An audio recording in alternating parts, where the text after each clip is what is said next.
Evan Williams says when the Green Bay Packers play their best, they believe no one can beat them. He's right, and he's right to say it.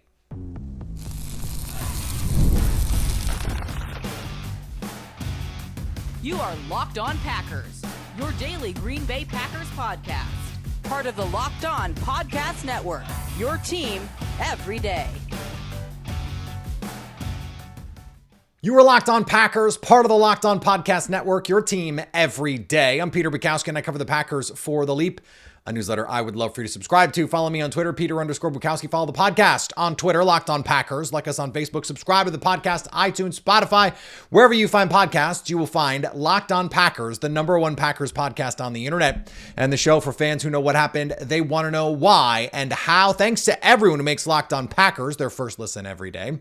We hope you like starting your day with us as much as we like starting our day with you. Today's episode brought to you by our friends at FanDuel. Place your first $5 bet and you'll get started with $200 in bonus bets guaranteed. Visit FanDuel.com to get started. Evan Williams comes dangerously close to echoing Rasheed Walker early in the year, but it's different. It's importantly different. Plus, Lily Zhao joins us to talk about a huge Lions win, the things that the Packers can push forward with, plus what makes the Bears dangerous and where Green Bay can attack Ben Johnson, Caleb Williams, and company. That's coming up. Evan Williams was asked about the Bears rivalry and if it brings a little bit more juice. He went further. He said yes, but he went further. He said, look, we as players understand if we play our best, regardless of who the opponent is, we don't think anybody can beat us. Here's what he said. Yeah, I mean, it's everything. And I feel like our team knows that we control our destiny at this point.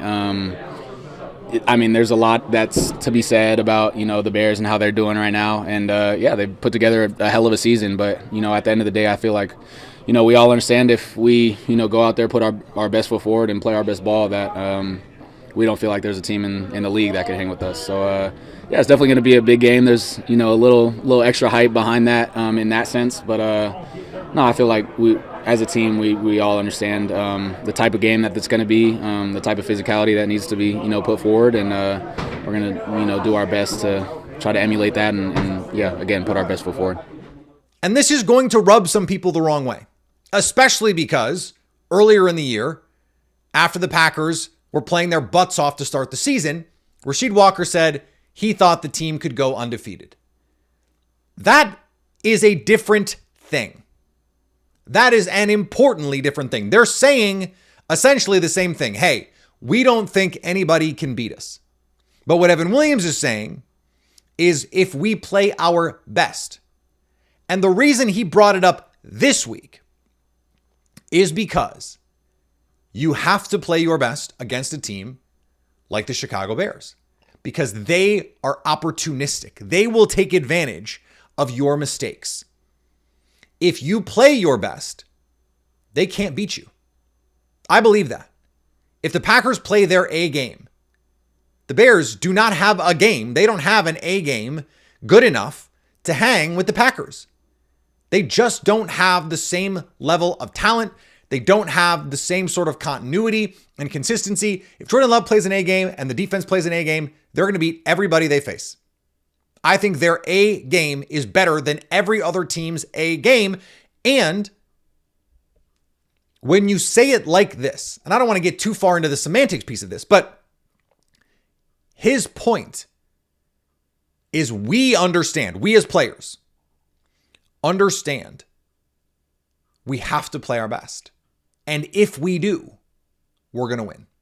That belief. Jalen Johnson talked about this coming to Green Bay, was asked about it yesterday. Do you have a different level of belief? And he said yes. Of course he said yes, because the process that they are engaging in is working. And of course, you as a player are going to have more belief in your teammates, in your coaching staff, in your organization to win, to do the things that you're believing in your system because your systems are proving to work. The Packers believe that if they play their best, they're going to win because in all the games where they played their best, they've won. In the games where they haven't played their best, those are the games that they've lost or tied. Now that seems pretty intuitive, right? If you don't play your best, probably going to lose. Plenty of teams are good enough to not play their best and win. The Packers have won some games where they have not played their best. The Cardinals game, great example. The Giants game, great example. But I would say they haven't put together a full four quarter complete game. I think week 1 pretty close. I think last week against the Lions on Thanksgiving, when the Lions are desperate, was pretty close. I understand that game was close at the end, but the Packers were in control of that game from start to finish, offensively and defensively. The special teams didn't need to come into play. The Packers are the best team if they play their best. They need to play their best in these games, and these are the games, by the way, last year where they didn't consistently play their best. So I love the swagger. I love the confidence. You better believe every time you take the field, if you are at your best, you will win. Not every team has that belief, because for most teams, that's just not true. Any team in the NFL can win every week. Our guy, Coach Jags, loves to say every Sunday you are eligible for an ass kicking, because if you don't play your best, and if you don't play your best, especially on defense against this Bears team, they're going to come downhill and they are going to make you hate playing football. They are a power, run it down your throat and face everywhere team. So you have to bring it. And that's the expectation, is that you're going to bring it. Again, people will look at this and they'll hear the Rasheed Walker comments. But that was hubris. That was arrogance. That wasn't putting it in the proper context, which is, well, no, we can win every game on our schedule. That would be a different thing. We can go undefeated is saying the same thing in a different way. And in a, frankly, dumber way. Like, you just don't say that. Not after 2 weeks. If you're 12-0, okay, we can start having a conversation. Hey, we believe we can go undefeated and we want to go undefeated. That's a different conversation. In September, like, just keep your head down. Keep playing. Keep doing, and the Packers didn't. But now it's time. Now it's time to play with that swagger. This team's got to know, hey, we're good enough, and play like it. Don't say, hey, if we play our best, we can beat every team, and then show up and give a B- effort or a C+ effort, believing that, hey, well, we can just turn it on when we need to. No. Can't do that. That's not going to work. Like, the time for that is past. And watch the Kansas City Chiefs. I was just talking to Ryan Tracy, our pal over at Locked On Chiefs for Locked On Sports Today. And he was telling me that he felt like the Chiefs have gotten in this rut where, look, they know they have Patrick Mahomes. They can have this sort of malaise. Well, they've malaised their way into 6-6. Their season is on the precipice. They are on the brink. The Packers have won enough games to put themselves in this position now where you win the Bears, you control your own destiny. That's what you want. And so this team is good enough to win every game they play. They were good enough. They're talented enough. If they played their best in every game, they would have gone undefeated, because I think they're the best team in the NFL when they play their best.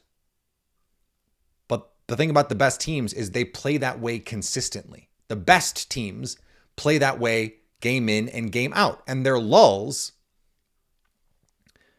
are small. Now, if you look at the Packers' losses, blocked field goal against the Browns, you got a missed field goal and then a late field goal against the Panthers, a red zone turnover. Those are self-inflicted wounds. The Cowboys, a blocked PAT. Like, if the Packers just make their kicks, forget make their kicks, because kickers are going to miss. Just block. And they've got 2 more wins on their schedule, and they are the number 1 seed. So it's proven out over the course of the season that this is a very, very good football team. They are capable of being the best team in the league. They just haven't played like it consistently. Now's the time. Now is the time.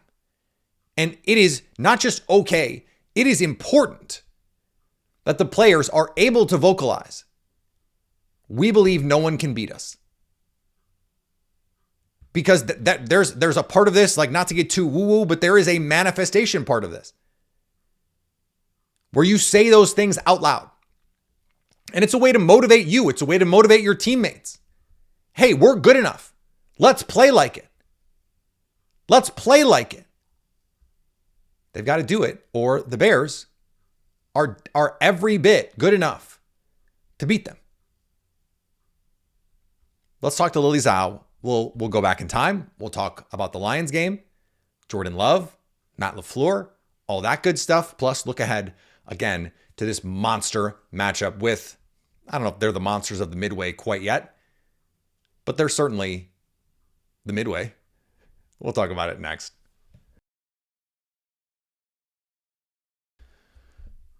The holidays are officially here, which means gift hunting season is on. And if you want something meaningful, personal, and guaranteed to get a reaction, Aura Frames is the gift that delivers every time. It's not just something you wrap.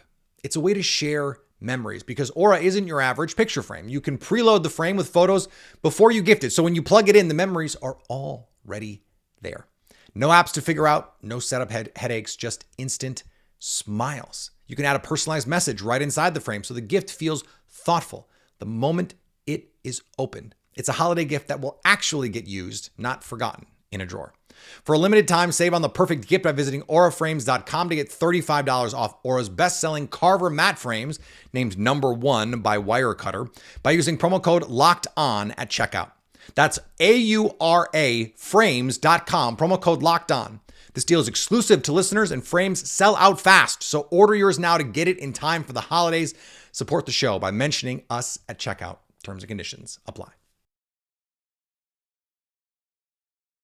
Joining me now, it seems like it's been a long time since the Green Bay Packers have played a football game, but the last time they did, they looked pretty damn good against the Detroit Lions in Detroit on Thanksgiving. Lily Zhao from Fox 6 joins me as the top two teams in the NFC North get ready to square off. So Lily, it's going to be cold on Sunday. Are your thermal undies ready? How you doing?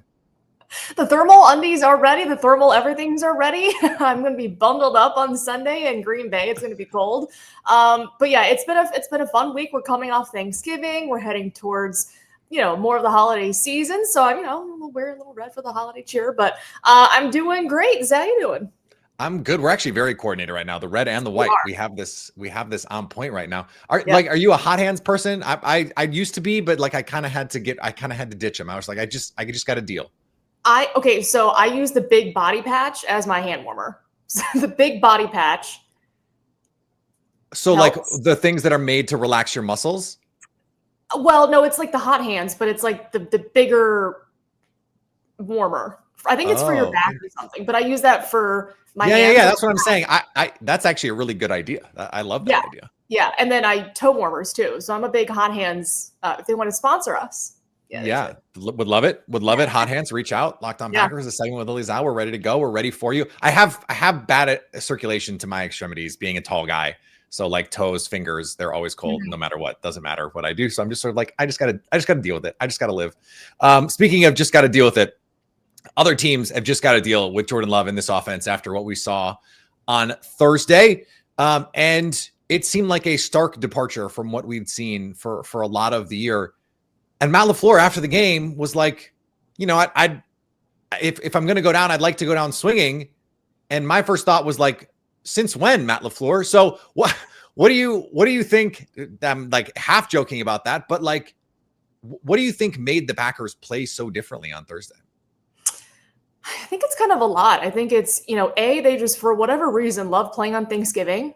It's a massive stage, massive stage against a team they've beaten this year that really has had their number in past years. And they're playing a team that, last year were scoring touchdowns left and right on them on fourth down. And so this is a team that had a chance to answer that and be aggressive. And, from where they were on the field for those 2 fourth down touchdowns, I thought it was a great mindset for this all gas, no brakes offense and Matt LaFleur to say, we're not going to just go play for a field goal. We're going to play for a touchdown.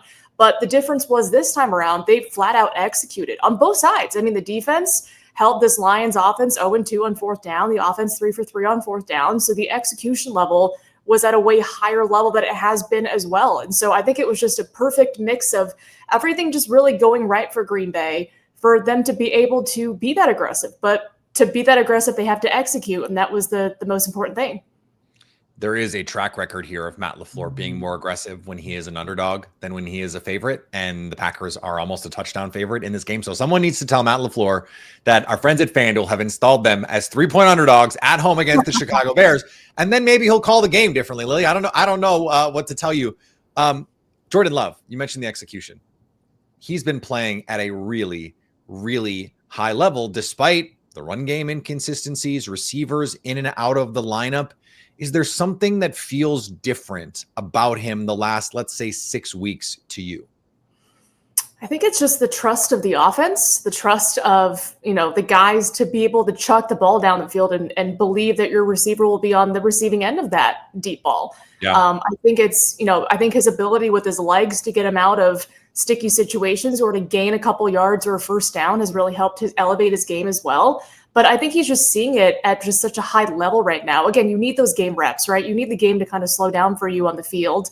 And for Jordan Love, his third season as a starter, I think it's coming to him. And this is the natural progression, I think, that we wanted to see from him, was him being able to execute this offense, but not take away from the quarterback that we know he is, a very risk and reward quarterback. But now the reward is more so, gaining on the risk of Jordan Love with those kind of, YOLO Jordan plays every week. So he's just looking a lot better, and that's what makes this offense really go. It was Dontavian Wicks a ton in this game, but it was also Christian Watson. And it seems to me that the Jordan Love, I'm going to trust my guys, that quotient, for whatever reason, increases exponentially when Christian Watson is on the field. There is just something, he just trusts Christian to come down with the ball. If he's running deep, I'm throwing a Christian. If he's covered, I'm throwing a Christian. And we're starting to see the player that we saw end of 2022, right, be so good. Is there something that looks different to you about Christian Watson this year, other than he seems healthy and apparently is Wolverine because he came back in 9 months from that ACL injury? I think that can be, you can't really understate the amount of work that he put into to get his body back in game shape. It's one thing to get it back to just being able to walk and do things in a normal pace and during your normal life, but to go out there and play an NFL game and to perform as well as he has since coming back, I think has, spoke wonders about him. But I think, before the injury, we all know what talent and what drive Watson had. So to be able to now show it when he's healthy on the field has paid dividends. And again, this is why, when he was injured, it was who could be the number one receiver. But now that he is back and healthy, he's really making a case for why he is that guy. But then in the wings, we had Jaden Reed potentially returning as well. So this offense is getting another potent playmaker back that Jordan Love trusts. So that's also moving in the great, forward direction. And you didn't even mention Matthew Golden, who also has a chance to play this week. So, I mean, it is all of a sudden a very crowded receiver room, which we thought it was going to be coming into the year. But, then it was Christian's not healthy yet. Dontavian Wicks was banged up. He really is only starting to get into the fold here, very clearly hampered. Whatever was going on with him early in the season was clearly affecting him. And that makes all of this very, very exciting. They're going to have a challenge this week with the Chicago Bears. This team on Friday, I thought they could beat the Eagles. I didn't think they would kick the Eagles' ass the way that they did. I mean, an emphatic performance there. What part they hold the Eagles to just 2 scores, but they also bludgeon them on the ground. Which part, offensively or defensively, was more surprising to you? I would say the offensive performance. Again, we know how good this Bears defense has been. Their ability to take the ball away, their ability to just punch the ball out has been at an increasingly high level this season for this defense. And I think their defense has really kept them in games where it's given their offense a chance to go back and win these games late in the fourth quarter. But I think the way that the offense performed, they won the battle of the trenches. There is no understating. This is a really good Bears offensive line. They ran the ball down the Eagles' throat. So they run the ball very well, but it was, I think, just their ability to dominate in the trenches is what makes this Bears team so tough. So going back to the Packers game, you lose Devontae Wyatt. That's a really good run stuffer up front, a really big body you're losing. So this Bears offense, I think, has been performing at a level where it's given Caleb Williams the chance to go, late in the game to take care of business. But it all starts with that run game, and they are performing very well. We've got more with Lily Zhao talking Packers Bears. That's next on Locked On Packers. NFL Sundays move fast. One big play and suddenly everything feels different. That's what makes live betting with FanDuel so exciting. You're not just watching the game, you're reacting to it in real time. With FanDuel, you can place bets as the action unfolds. Every drive, every momentum swing, every highlight moment. Live betting at its best. When the game starts to shift, a receiver gets hot, a defense tightens up, or the momentum flips after a turnover. FanDuel lets you jump in at any moment. Packers right now 6.5-point favorites at home for the Chicago Bears. It is a total. Right now, our friends at FanDuel have it at 44.5.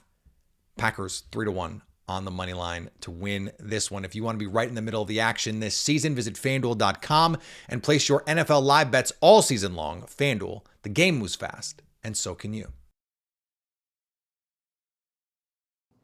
Yeah, Nazir Stackhouse, Warren Brinson, you guys are up. And we've been seeing more of Warren Brinson. I thought I appreciated Lily the other day when he was honest about, I just haven't played a lot with these guys. And so I noticed, and he mentioned that there seemed to be a lot of communication in the front seven against the Detroit Lions. And Rashawn Gary apparently went to Warren Brinson and said, we need you doing that. We need that from you so everyone is on the same page. And that's going to be critical against this Bears team, because I almost said this Lions team, because that's what they look like. They look like last year's Lions as a run team. And so these defensive tackles, these young guys that they drafted on day 3 and UDFA in Stackhouse's case, they're going to have to play real snaps against a really good offensive line. That's a little scary. It's a little scary. Yeah, it certainly is. And again, this is a team, the Bears, they're the top seed in the NFC, right? They're going to be coming in here into Lambeau Field with a certain level of swagger, with the belief they can sweep the Green Bay Packers. The Packers want to keep things the way they're supposed to be, right? Atop the Chicago Bears. And so you can't let this run game get going. If it does, it could be a long day in Green Bay. Again, we've seen kind of the success that some teams have had against the Packers' run defense is just run the ball and keep the offense on the field. If they do find success in that area, it's going to be tough for the Packers. So that challenge up front to try to limit those runs or to kind of get them behind the line of scrimmage, that's going to be an all-hands-on-deck approach on Sunday for the Packers. It's going to mean you need to get negative plays. You need to get them into passing downs, and that means winning on early downs. That is absolutely the key. Can you win on first down? And if you can, then you have a chance to stop this offense. I think since week 9, this is a top 5 offense by EPA per play. And so the last month and a half, they've been really, really good. The other part of this, though, is Caleb Williams has been very inconsistent for all the talent. Among the lowest completion percentage in the league, one of the highest off-target rates. He rarely throws into open windows. Is this, you think, more about the coverage this week against an inconsistent quarterback, or more about the pass rush? I think it'll be more about the pass rush. I know the coverage needs to be there because, there are times where Caleb can sling it and one of his receivers will go out there and get it. But I think the pass rush needs to be disruptive. I think they need to get in Caleb's head. I think they need to be, his jersey has to be very dirty at the end of this game, and that's how it needs to be. The pass rush needs to do what they were able to do to Jared Goff and company the past couple of weeks. They got to get after him, especially in those closing, quarters. And so they have to do their job up front. Starts with Micah Parsons, expect a big game out of him. But again, that's another tough challenge. I mean, this is a really stout Bears offensive line. So can they prove their worth and show why they're the better defense? I think they can. But I think it all starts with you have to rattle Caleb Williams and not let him get that chance to throw. How do you think the cold impacts the way you view this game, Lily? Because this is a very, very good rushing offense for the Bears, as we've talked about. And the Packers less good And so if you're going to rely more on Jordan Love, like I think Jordan Love very clearly much better than Caleb Williams. But if it's going to be 10 degrees, how much does that mitigate those advantages? Like, how do you think that affects the way you view this game here?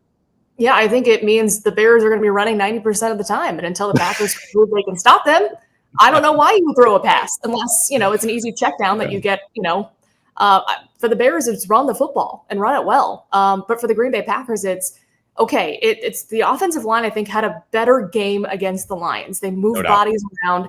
Anthony Belton at right guard, I think, was the right move. Sean Ryan's playing his butt off at center. So they're moving guys around. So now it's all about, can you do that against the Bears? Because if it is cold out, the passing game, it's going to be hard to pass. And so I think this Packers run game needs to answer the bell as well behind Josh Jacobs, Manuel Wilson and company to say we can go toe to toe with these two rushers from Chicago. If not, it could be a long day. So I'm hoping to see the ground game get going too.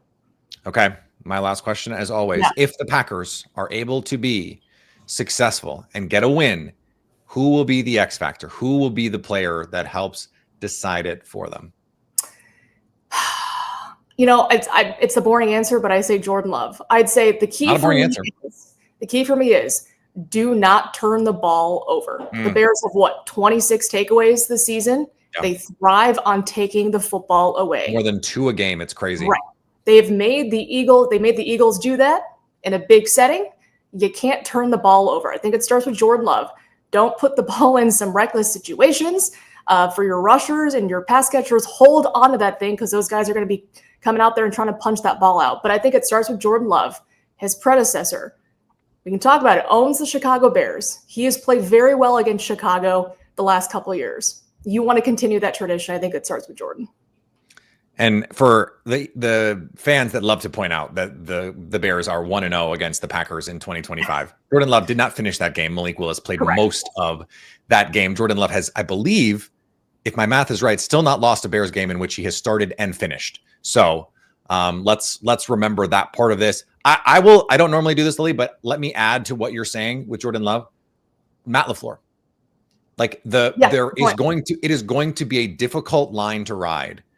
Being aggressive and playing a smart game, like the wisdom and patience part versus conservative part. Can he find that Goldilocks zone? Can he find the porridge that is just right against this defense where you're letting Jordan be aggressive, but not too aggressive? I think that's going to be a tricky line. Don't be so afraid of the turnovers that you don't let Jordan Love play the way we saw him play last week. But also understand you're not going to maybe be able to play quite as aggressive as you were. I think that line is going to be tricky. I think it is a more difficult task in some ways in a game like this because it's not a very good defense overall, but they're really good at creating turnovers. So it's like, how do you find that balance? I don't know. It's a tough question.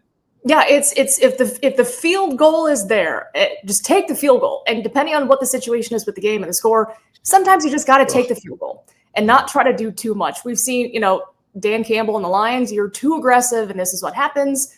You're right. You have to find the right balance of either trusting your offense in whatever situation they're in to go for it, or listen, just take the points and settle for that field goal. It's not the end of the world.